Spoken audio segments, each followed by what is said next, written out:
now that we got our little access point for our Allen wrench for our truss rod, what we're gonna do today is glue in the truss rod. And here's the truss rod I use, kind of beefy. It's kind of monstrous. It's very heavy duty. And what I like to do is I like to put it in, and then you want to feel like, is it below the surface of your channel, right? Is it there? If it's a little higher, then you got to dig your channel down deeper. If you're too deep into the channel, then you got to kind of put like, what you can do is you can get like little pieces of this tape. And then what you can do is roll it up, right? And then what you're going to do is stick it on the truss rod. And what it does, when you put the truss rod cover down, it kind of pinches the truss rod down like that. But it also does, if you make it too thick, it's going to push up when you glue in your fretboard. Right now, mine is great. I'm happy with the depth. It's pretty spot on today. And what I do is I slide it into the bottom. I get a piece of blue tape, and I put the tape down, overextend it just a hair. Okay.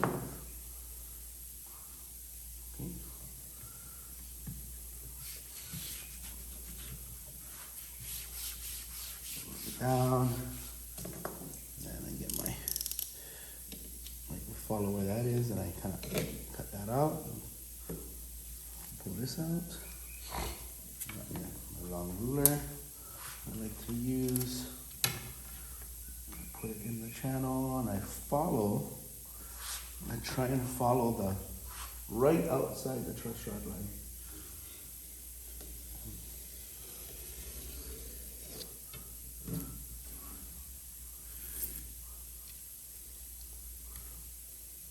The razor blade is at its end, so and then I pull it past the headstock. Okay, and do the same for the other side. Follow my channel, and go from here, straight edge. Oh, ran off a little bit. Again, I should have changed my blade. My blade was a little too short, but since we're rolling, just keep going. Okay. I got that part done. Have this done here. The top of the headstock, when I put the floating trim bridge or the nut up here, I'm gonna have to cut this to the right size. So there's gonna be glue that jumps up over here, and yes. So I get now I got this. I'm gonna try and lay it back onto my neck. I'm gonna give myself almost like a little business card of overhang on the bottom, and try and line this up as good as possible. I'm gonna get at least a couple of clamps, kind of hold it, come to the top, and I line the top up, give me some space, and then I want to double check it again. And I'm going off of feel. I'm centering the board. I like to put one on this side. I like to put another one here. Okay, got that. That feels great. Go check it from the back. Check it all out from the back. Okay, and then I drill. And what I'm gonna do is I'm gonna drill the template holes. Not template holes, but I'm gonna drill the toothpick holes. It's gonna kind of guide me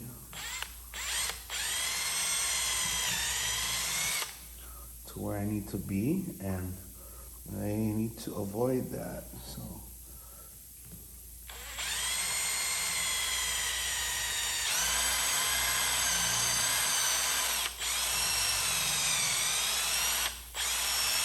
round it off a little.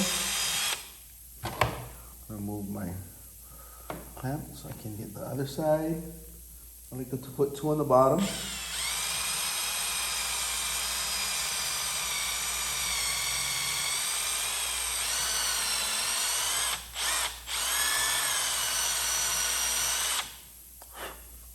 put one on the top.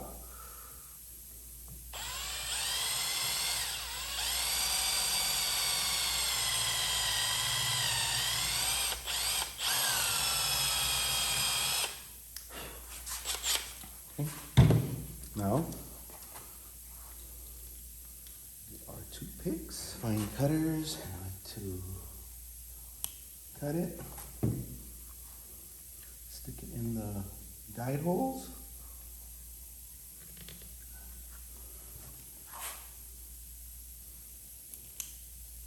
And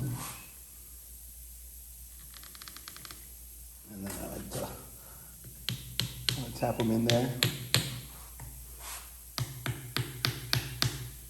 Okay, take off our clamps. Okay, and we pull up. And now when it goes back in, the fretboard stays in place. See that? Doesn't slide, doesn't do anything. And that's our guide. So we have our little pins that come out and tell us where they go. I got me my two basic guide clamps, and I'll show you what I mean by guide clamps. But, okay, so I'm gonna try to take this up as much as I can. And what I just don't want is the glue to get into the cavity on this side, you know, keep it a little bit easier to work with. And it's good. I'm gonna get glue, and it's always the trick on how much glue do you really have to use for this application. So I like to just put a little at a time, spread it around, build it up. Just like that. Spread it around, mainly getting it towards the outside lip. I'm gonna build up a little bulge on that outside lip. I'm gonna need more glue, but I'm going to do what I can with what I have. Okay, so I'm gonna add a little more glue over here. I am gonna put glue on the taped area. Some people take the tape off after this gluing process. I leave mine on. I don't think it matters, you know, honestly. And again, you're working it towards the outer lip. Kind of keep it built up because you want the ends to kind of seal. And if it doesn't, you can fix that with a little powder of the same color wood. So now I got the majority of my edges that are spread with glue. You can put a little stripe in the center. Just a little more contact with the wood. Okay, and that's pretty much it, people. You don't want to kill it with too much glue. And here's the fun and the messy process. So you basically got to find your guide holes again, which made that easy. And one thing I like to do, I'm not sure you guys are catching this, but what I like to do is I like to push from the top down and kind of smash the air pockets out. You know, because I'm gonna be strapping these down from top to bottom, and it's gonna, instead of trapping it from the two ends and working your way to a bubble or a bowl, it kind of folds out. For me, it works out nicely. And I get my brace clamp here. I can tap in my screws a little more, just to make sure it goes in a little deeper. And I clamp on the first fret, kind of in an angle with my taller clamp.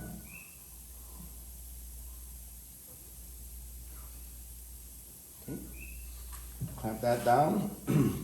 Now, the weight is on my clamp, not the neck, so the neck's not bowing. And I start from the top and I just clamp from one side. Oh, that happens, and I forgot to say, I use clamps that are half metal and rubber on the other side, just so it bites the back. So some of those clamps are the wrong ones, so they pop off, as you just saw. And I work it back and forth, all the way down, as close as I can get the clamps to stick.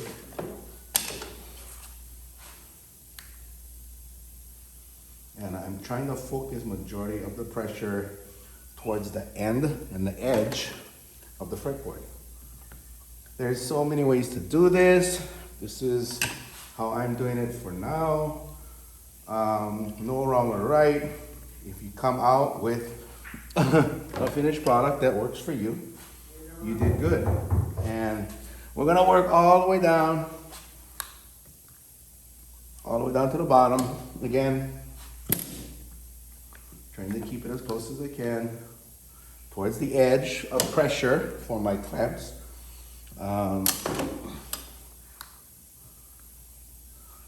Sometimes I can get away with a rubber one, sometimes I cannot. I'm using some rubber ones, I'm tricking it. Plus it's a little wider, the neck, not wider, but all my necks are thin, but you know what I mean. To try and cheat some clamps on there, you know, that ain't supposed to be there.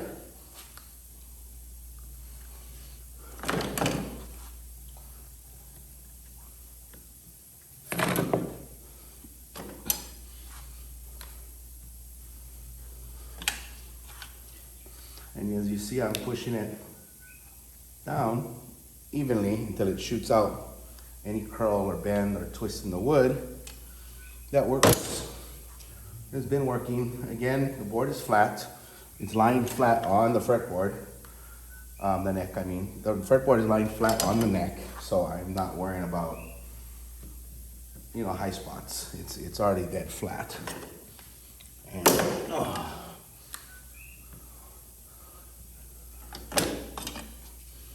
and I'm using the padded side for the fretboard because I don't want to dent the fretboard.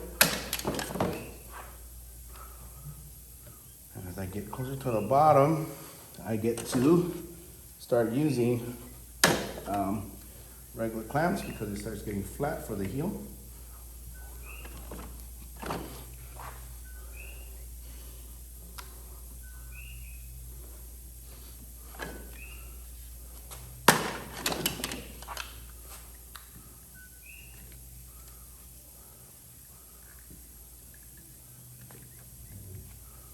And what I forgot to do was cut off my toothpicks.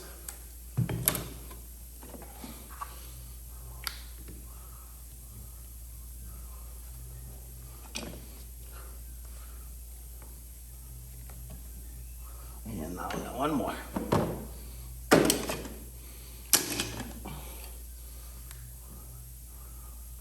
So that's it. Now my other clamp, like I was telling you, will come on the bottom. And it will smash towards the bottom of the heel. Okay. So what I did was I continued to start with my clamping method from the top to smash down the fretboard onto the neck. The neck and the fretboard is already flat. And I'm aiming my pins towards the outside edges of the fretboard. These are kind of my anchors. And what it does is it keeps my neck straight because it's keeping the pressure off of the headstock. And so is this one. And this kind of, as I clamp it going down, it pulls out and kind of folds the fretboard onto the neck. And I apply it here. And that is gluing in the truss rod and how I do it. Again, there's many ways to do it. About 3 hours, and we are going to simply remove the clamps. I brought it back out. And this one doesn't matter what you do, how you do it. Take off your clamp. Let me see if I did it properly. This is always the fun part. It's kind of like the reveal, I would say, you know. And I will get you guys a close up of what's happening and how it goes down. And if there's any repairs or fixes we gotta do. Oh, jeez. Oh.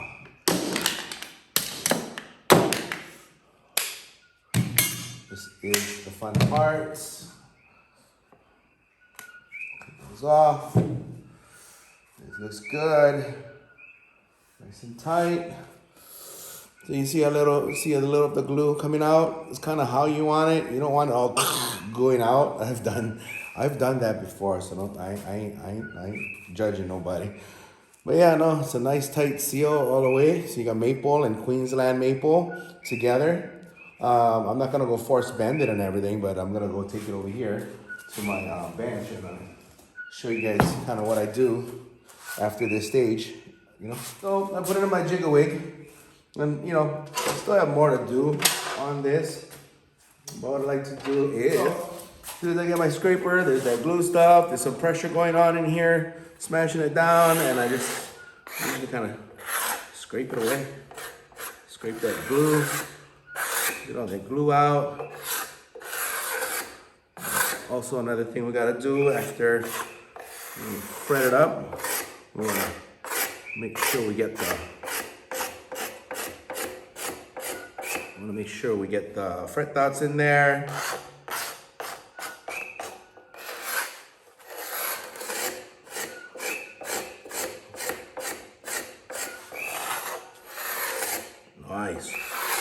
Nice.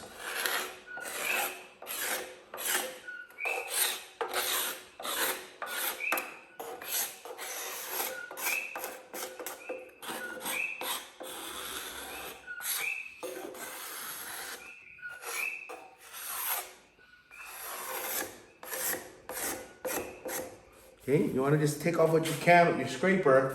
Then you want to get a leveling beam. I got a little rough 80 grit on there on the side. I'm just gonna take her down. Assures that my fretboard is level. Let me go show you what I'm talking about. Let me give you guys a peek, see? Okay. So, see that? Nice drawing. Pretty good. Okay, so I got some little areas over here I still want to sand down a hair more, but you know, I do still have to sand the neck, and that's why I didn't make the neck all pretty at first. You know, that's how I'm doing it for now, but let me go back and I don't want to use the scraper anymore because I want it to come down evenly with the heel, and I'm riding this on the heel as well, and that's how we got it. Now it's a lot better, a lot more where I want it. I'm gonna flip it over.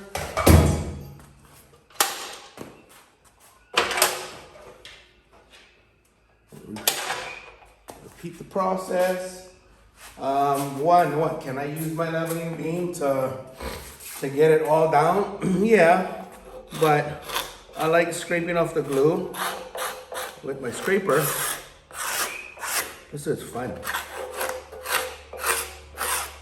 Scraper is fun. Also helps me blend that transition over. And you know, I was going against the grain and it started lifting up. So you gotta kind of know your wood and where you're at with it. You always kind of want to go with the grain to keep it nice and even. I'm just scraping until the glue's gone.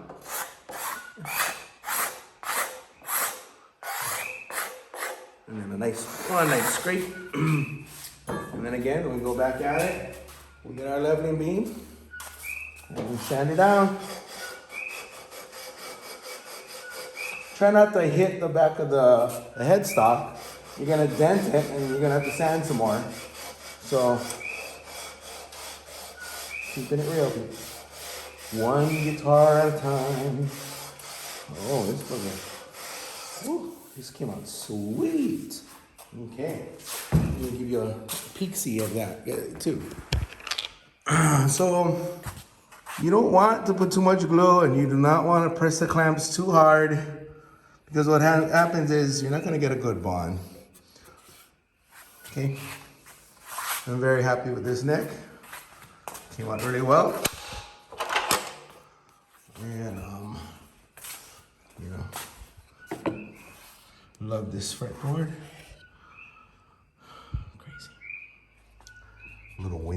So then now I go into sanding the neck. Take it down to, start off at 120, 220, 320, 400, and then I may either tongue oil the back or I might true oil. We shall see, because this is a maple fretboard. The top does have to get finished. That gonna get sanded off, whatever that rubbish is. 20-degree radius. There you guys go. The neck. Hope you guys like that one. Thank you guys for watching. What I've noticed is that if you watch a lot of guitar builders, there's never one way. Every builder has their own set of jigs that they make for themselves to make their job easier. This is the process that I use in trying to get the end result, which is basically the same. We're trying to glue a fretboard to a neck. So how many different ways and different ideas of all these super smart luthiers create for themselves to make it easier for themselves. For me at this time, this is the easiest method. You can kind of do this too with picking up stuff just from Home Depot, some clamps. I don't have to make a special jig for it, you know, and at the end result, which I'll show you, it comes out pretty perfect. So we're gonna let this sit. It takes 30 minutes to cure. An hour is pretty much all you really need. I mean, I wouldn't start working on it after an hour, but I mean, I usually start pulling off the clamps after about 2 hours, 2 to 4 hours. I'll pull off the clamps. This goes back into the humidified room at 45 to 50% humidity to dry to the environment of where the guitar is gonna go is very important. So that is, I guess, neck part 2. And we will probably be rolling into the body, the prep, the blue stain on our next episode. And thank you guys for watching. Please like and subscribe. Share the video, help me grow as a channel, as a builder, and hope you guys are liking the build. Thank you guys, mahalo. Peace out. See you in the next build. Later.